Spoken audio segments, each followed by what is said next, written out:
Olá a todos, mais uma vez estamos juntos, aqui é Guilherme Seis. Hoje vamos conversar sobre mais um desdobramento sobre a oração. Estamos estudando a série Oração Bíblica Eficaz. Hoje falaremos sobre a oração e o evangelismo, em especial a oração intercessora. Vamos então estudar? E não temos como estudar a palavra de Deus sem primeiro, ainda mais falando de oração, sem primeiro orarmos. Se desejar, feche seus olhos, curve sua fronte e ore comigo. Ó bom Pai, Santo Deus e Senhor, nós lhe damos graças pelo privilégio de aprender sobre a oração. Gostaríamos de pedir ao Pai que nos ajudes a aprender a orarmos. Ensina-nos a orarmos, Pai, a regularidade, as palavras, como devemos fazer para orarmos, como termos uma vida cristã eficaz e uma vida de oração efetiva. Ajuda-nos a estar contigo e aprendermos de Ti, do nosso Senhor Jesus, que é o nosso modelo em todas as coisas, inclusive e especialmente na sua vida de oração. Ajuda-nos a cada uma das pessoas, ó Pai, que nos ouve, a também ter essa comunhão, essa experiência real e total contigo, nos méritos do Senhor Jesus que oramos, pois não há méritos em nós. Em nome de Cristo, para a libertação do mal. Amém. Sem mais delongas, vamos iniciar então a nossa palestra sobre oração. Vamos estar partilhando aí também a nossa apresentação e conversando um pouquinho sobre essa questão da oração biblicamente eficaz, a série que estamos fazendo, sobre oração e evangelismo, sobre oração intercessora. Então, nós temos que entender muitas coisas sobre isso, dentre elas, o poder de um cristão que ora. E quando mais de umas pessoas estão juntas, mais de uma pessoa estão juntas orando, há um poder todo especial, porque Deus se faz, Cristo se faz presente. A oração, ela é tão essencial para o cristão como é o respirar para nos mantermos vivos. Ganhar almas para Cristo sem orar é totalmente sem proveito, não há como, porque nós precisamos de Deus. E assim como nós estudamos no estudo anterior, orar é a respiração da alma. Orar é o que nos eleva até o céu. Nós não oramos para avisar Deus de nada, ele sabe todas as coisas. Nós oramos para que nós venhamos a saber e confiar e descansar que estamos entregando com fé, conforme agrada a Deus, nas mãos do Onipotente. Deus realiza a sua vontade. É Satanás que quer confundir. Se nós negligenciarmos a oração, o inimigo tem pouco a temer. Por isso, orar é uma necessidade. É a oração que vai demolir, destruir as fortalezas do inimigo, porque ela traz consigo esse poder. Nós encontramos na palavra de Deus, expressa a ordem a respeito desse poder de orar de uma forma eficaz. É isso que vai promover a salvação do perdido. É isso que vai firmar o cristão no Senhor, porque ele está entregando e Deus está conduzindo. E conforme Deus vai conduzindo, nós podemos crer, entender e crer que ele é bom. E não só bom de bondoso, é bom de efetivo no que faz, ele é bom no que faz. E ele é muito bom em cuidar de nós. Como isso é maravilhoso. E é por isso que nós temos que orarmos cada vez mais. Vamos então, mais uma vez, nos dirigir em oração? Oremos. Bom Pai, nos ensina a orar, Senhor. Vamos agora entender os motivos pelos quais devemos orar. Estamos aqui a resgatar o motivo pelo qual Tu nos criastes.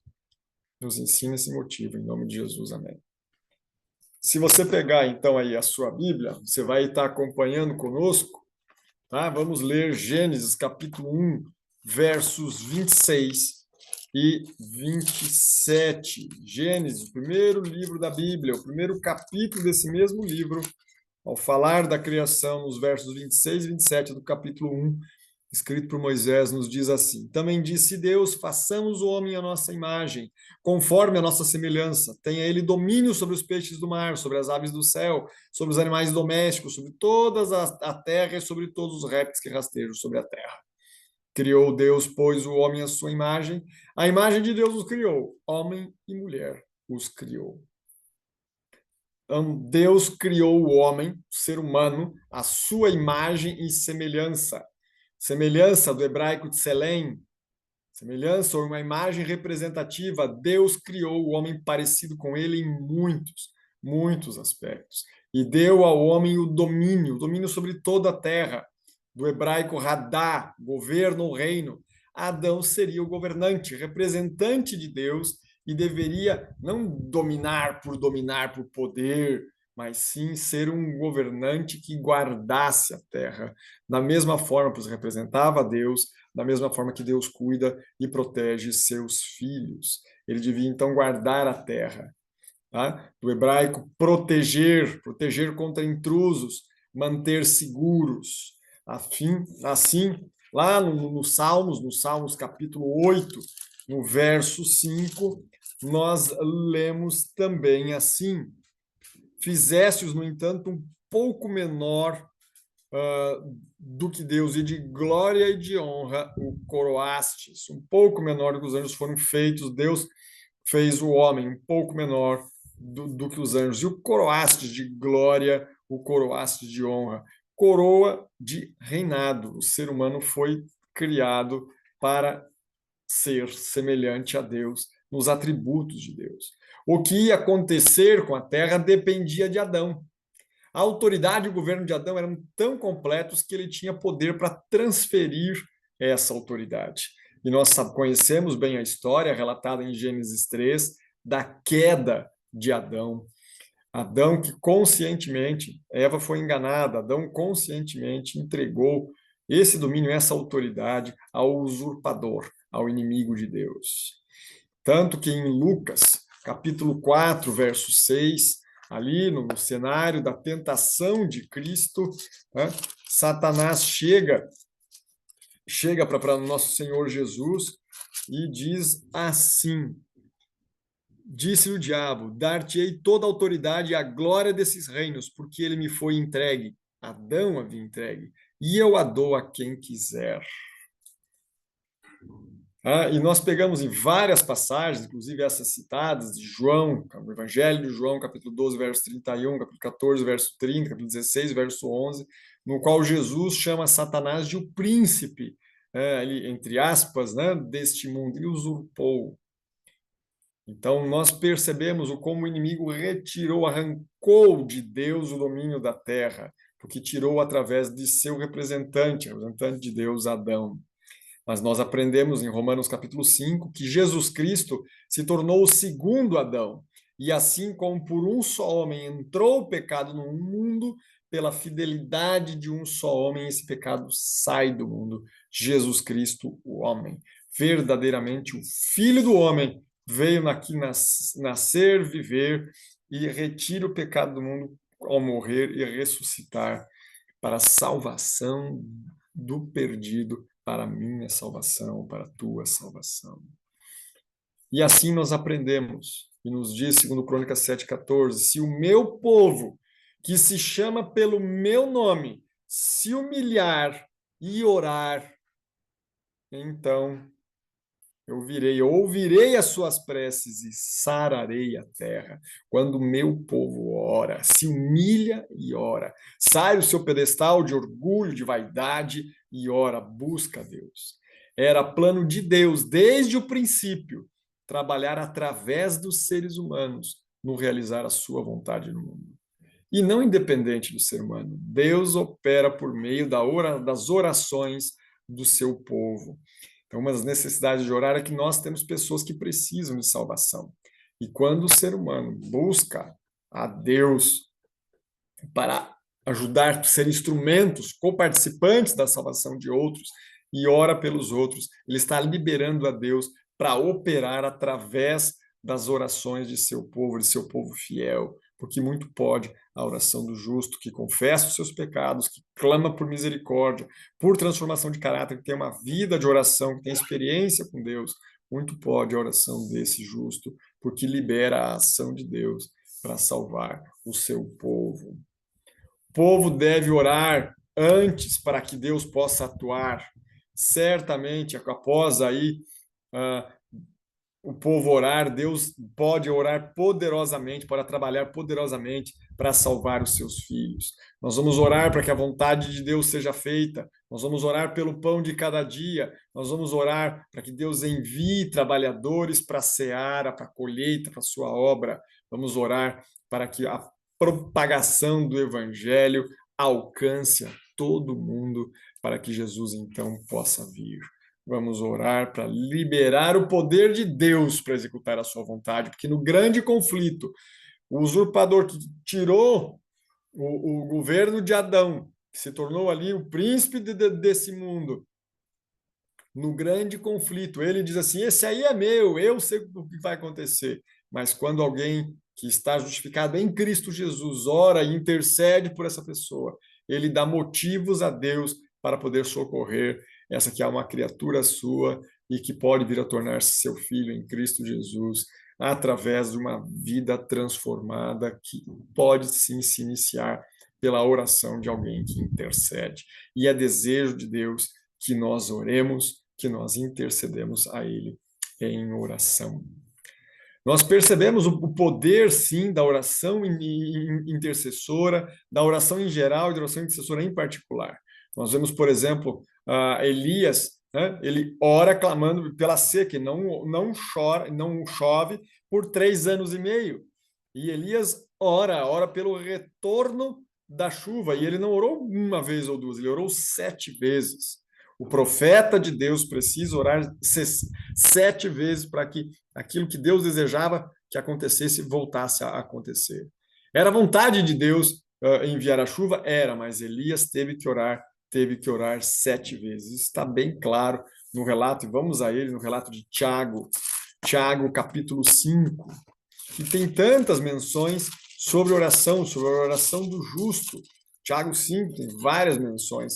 E ao falar de Elias, nos versos 17 e 18, diz assim: Elias era um homem semelhante a nós, sujeito aos mesmos sentimentos, e orou com instância, ele continuou orando insistentemente, para que não chovesse sobre a terra. E por 3 anos e 6 meses não choveu. E orou de novo, e o céu deu chuva, e a terra fez germinar os seus frutos. Poder da oração incessante, que vai buscar a Deus para que ele libere o seu poder para abençoar seus filhos. E nós entendemos muito bem esse relato, em especial ali do capítulo 18, livro 1 Reis, vai mencionar esse relato e como Elias tem que orar ali 7 vezes. Ele pede ao seu moço, ao seu servo, vá lá e olhe se já está vindo chuva. Não. E aí ele volta a orar, e 6 vezes ele faz isso. Né? Está vindo chuva? Não. E na 7ª, mas ele vai dizer, já estou vendo uma nuvem se aproximar. Que faz, inclusive, nos lembrar de Jesus Cristo se aproximando. Ore, interceda pelos pecadores, pelas almas perdidas, para que Jesus Cristo volte como aquela pequena nuvem, tamanho da mão de um homem. Assim como o servo disse a Elias lá no final, já estava vindo aí a salvação, já estava vindo a chuva no formato de uma pequena nuvem, assim também será quando Jesus voltar. Caso ele tivesse desanimado na 6ª vez da sua oração, ele não teria sido respondida, mas ele perseverou até obter a resposta, até obter a chuva que Deus havia prometido. Nos ensina o poder e a necessidade da oração persistente. Israel estava em grande apostasia, muita apostasia. Nós pegamos isso em Ezequiel. Vamos ler essa passagem? Ezequiel capítulo 22. Antes do livro de Daniel está o livro do profeta Ezequiel, contemporâneo de Daniel, também no cativeiro da Babilônia, falando das grandes abominações que haviam em Jerusalém. A partir do verso 17 nos diz assim, capítulo 22 de Ezequiel: veio a minha palavra do Senhor dizendo, filho do homem, a casa de Israel se tornou para mim uma escória, todos eles são cobre, estanho, ferro e chumbo no meio do forno, em escória de prata se tornaram. Portanto, assim diz o Senhor Deus, pois que todos vós vos tornassem escória, eis que vos ajuntarei no meio de Jerusalém. Como se ajuntam a prata, o cobre, o ferro, o chumbo e o estanho no meio do forno para soprar o fogo sobre eles, a fim de que se fundirem, assim vos ajuntarei na minha ira e no meu furor, e ali os deixarei e os fundirei. Consagrai-vos e assoprarei sobre... Congregar-vos-ei e assoprarei sobre vós o fogo do meu furor, e serei fundidos no meio de Jerusalém. Como se funde a prata no meio do forno, assim sereis fundidos no meio dela. E saberei eu, o Senhor, e derramarei o meu furor sobre vós. Veio a minha palavra do Senhor, dizendo: Filho do homem, diz-lhes: tu és terra que não será purificada e que não tem chuva no dia da indignação. Conspiração dos seus profetas há no meio dela, como um leão que ruge, que arrebata a presa. Assim eles devoraram as almas. Tesouros e coisas preciosas tomam e multiplicam as suas viúvas no meio delas. Os seus sacerdotes transgridem a minha lei e profanam as minhas coisas santas. Entre o santo e o profano não fazem diferença, nem discernem o imundo do limpo e dos meus sábados. Escondem os olhos e assim sou profanado no meio deles. Os seus príncipes, no meio dela, são como lobos que se arrebatam à presa para derramarem o sangue, para destruírem as almas e ganharem um lucro desonesto. Os seus profetas lhe encobrem isso com cal por visões falsas. Predizem mentiras, dizendo: assim diz o Senhor, sem que o Senhor tenha falado. Contra o povo da terra praticaram extorsão, andam roubando, fazendo violência, e o aflito e o necessitado, e ao estrangeiro oprimem sem razão.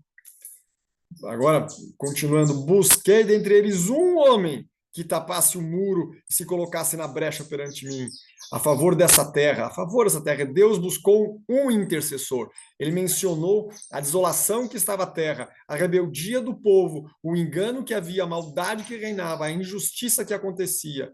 E Deus disse: eu vou destruir essa geração corrupta e má. Porém, eu busquei entre eles um homem que tapasse o muro e se colocasse na brecha perante mim a favor dessa terra, para que eu não a destruísse. Mas a ninguém achei. Por isso, porque eu não achei ninguém, eu derramei sobre eles a minha indignação, com um fogo do meu furor os consumi, fiz cair-lhes na cabeça o castigo do seu procedimento, diz o Senhor Deus. Antes, justamente de punir Israel, Deus procurou um homem que intercedesse por misericórdia, mas a ninguém Deus achou. Por isso, ele derramou a sua indignação. Somos cristãos em respostas à oração de alguém. Alguém orou para que nós nos convertêssemos de fato.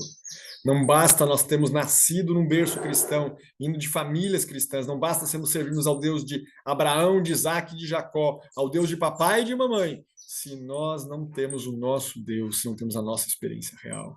E para que nós viemos até a nossa experiência real com Cristo, certamente alguém orou por nós.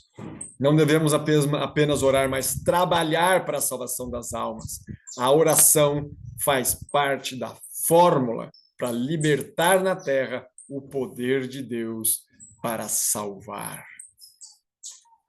Jesus Cristo intercedeu por nós. Ele fez intercessão na cruz pelos transgressores, ele intercedeu, nos diz Isaías capítulo 53, verso 12.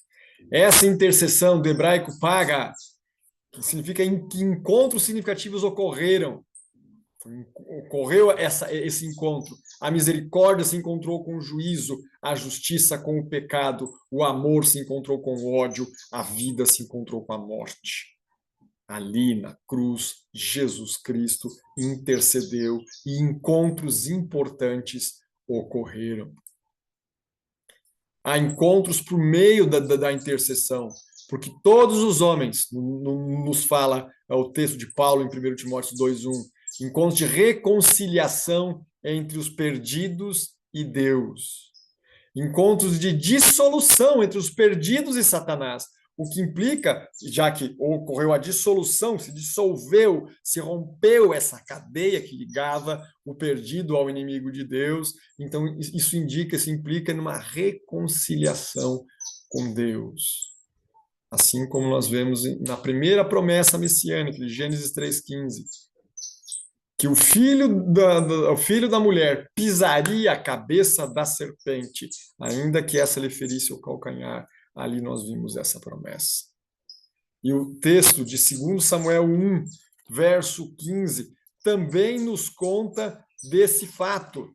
Um texto que vai estar mencionando ali desde a respeito da própria luta do servo do Senhor, de Davi, em 2 Samuel, comecinho aí do livro de 2 Samuel, no capítulo 1, no verso 15, nos diz assim: então chamou Davi a um dos moços e lhe disse: vem, lance sobre esse homem.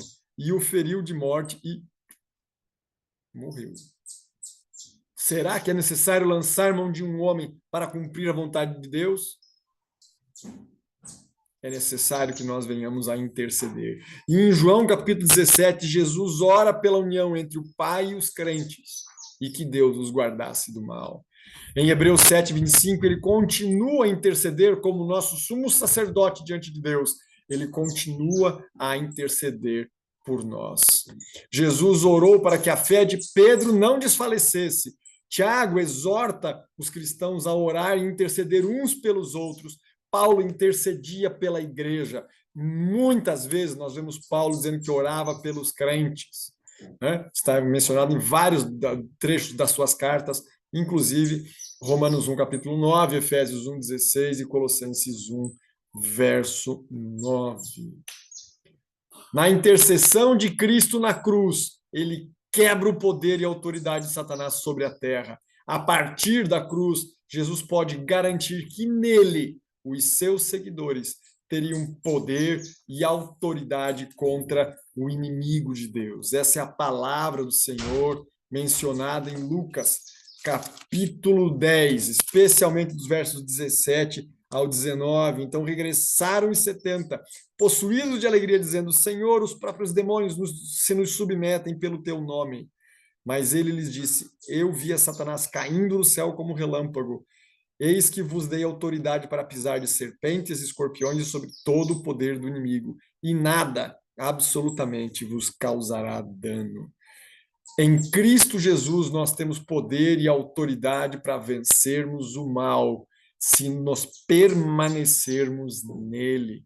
E é o que nós precisamos fazer, permanecer em Cristo, porque é aí que ocorre a verdadeira intercessão pelos pecadores. A mentira de Satanás é tentar convencer de que a oração é uma futilidade. Não tem por que orarmos. Muito tempo gasto, ore menos tempo. Muito tempo gasto, que não precisamos orar especificamente por nossa família, por nossos amigos. E não é assim. Isso é um engano. Os que estão distantes de Cristo e sob o poder de Satanás estão em risco. Sozinhos eles não têm poder para mudar isso. Perceba o que nos diz o texto de 2 Coríntios, capítulo 4. Paulo, escrevendo à igreja cristã em Coríntios, na sua segunda carta aos Coríntios, no capítulo 4, ele nos fala assim, a partir do verso 4, nos quais esses, né? Vamos pegar a partir do verso 3, mas se o nosso evangelho ainda está encoberto, eles não conseguem perceber, é para que os que se perdem que ele está encoberto, nos quais o Deus desse século cegou o entendimento dos incrédulos, para que não lhes resplandeça a luz do evangelho da glória de Cristo, o qual é a imagem de Deus. Está encoberto a eles. Se o evangelho está encoberto, vem do grego véu, calipsis, tá? Que aqui no verso 3, nós lemos, está encoberto, eles não conseguem perceber. Então é necessário ser revelado a eles. E é por isso que a gente coloca o prefixo apo também do grego, que significa revelação. Então, está revelado que antes estava encoberto, passou a ser desvendado, tirado o véu. Isso também através da oração intercessora. O Senhor quer salvar, Deus quer salvar os perdidos. O apóstolo Pedro menciona o quão Deus tem interesse em salvar os perdidos. Em 2 Pedro 3, verso 9, ele menciona muito claramente isso. Não retarda o Senhor a sua promessa do seu retorno. Ainda que alguns a julguem demorada, pelo contrário, ele é longânimo, ele permanece animado por um longo período de tempo, apesar de quem nós somos, não querendo que nenhum pereça, senão que todos cheguem ao arrependimento. A oração é o direito legítimo de Jesus de reivindicar o seu reino para cada vida pelo qual ele morreu. Então, se nós orarmos, ele que tem o interesse de salvar, ele que deu a vida pelos cristãos, que deu autoridade para demolir as fortalezas do inimigo e levar cativo todo pensamento à obediência de Cristo, ele então salvará. E esse texto é tremendo. Vamos ler juntos, então, 2 Coríntios capítulo 10. 2 Coríntios capítulo 10, versos 4 e 5. Porque as armas da nossa milícia não são carnais, e sim poderosas em Deus para destruir fortalezas, anulando nossos sofismas e toda altivez que se levante contra o conhecimento de Deus, levando cativo todo pensamento à obediência de Cristo. A oração é uma arma eficaz para destruir fortalezas, anular sofismas e toda altivez e esperteza humana que se levante contra o conhecimento de Deus. E ela leva cativo todo pensamento à obediência de Cristo. Que maravilha que é a oração, que instrumento genial, brilhante, tremendo o nosso Senhor Deus criou para que o ser humano possa ser coparticipante com ele na obra da salvação. No livro Evangelismo, na página 341, terceiro parágrafo, nós temos o seguinte: por meio de muita oração, importa que trabalheis pelas almas, visto ser este o único, não há outro, único método pelo qual podereis atingir corações. Não é a vossa obra, mas de Cristo, que se acha ao vosso lado, que impressiona os corações. Em Mensagens aos Jovens é dito que o Senhor ouvirá nossas orações pela conversão das almas. Tremendo isso. Suas orações perseverantes trarão almas aos pés da cruz, cooperando com seus esforços abnegados. Jesus então atuará nos corações, realizando um milagre na conversão das almas. E a batalha ela é ganha na oração. Ao orarem, vocês não estão tentando convencer a Deus. Deus não tem que ser convencido. Tá? Ao orarem, vocês não estão tentando convencer a Deus. Ele já está convencido. Vocês estão apenas se submetendo aos desejos dele em sua oração. Pela autoridade de Cristo, tomem sua posição legítima na vida do seu semelhante e exerçam sua fé no abrir esse território à extensão da autoridade real. Insista para que o inimigo bata em retirada diante da autoridade legítima de Cristo. Compreenda que a verdadeira batalha será ganha na oração. Será ganha na oração. A oração é uma força militante que tem o potencial de derrotar Satanás, destruindo as suas obras e expulsando de lugares e vidas que ele reclama como sua propriedade, mas que não são direito seu e que já estão compradas com o precioso sangue de Cristo Jesus desde antes da fundação do mundo.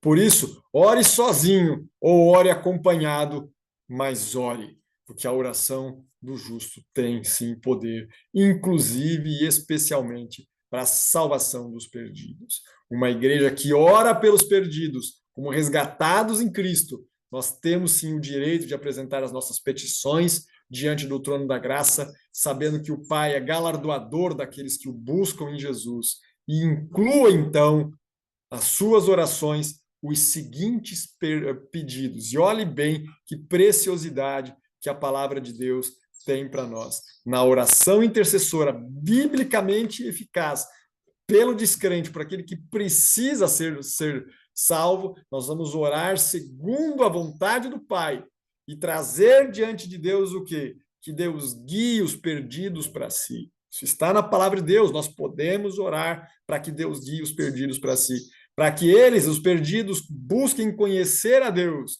para que eles creiam na palavra de Deus, para que Satanás seja impedido de cegá-los, de continuar ali, mantendo eles como se estivessem vendados, né?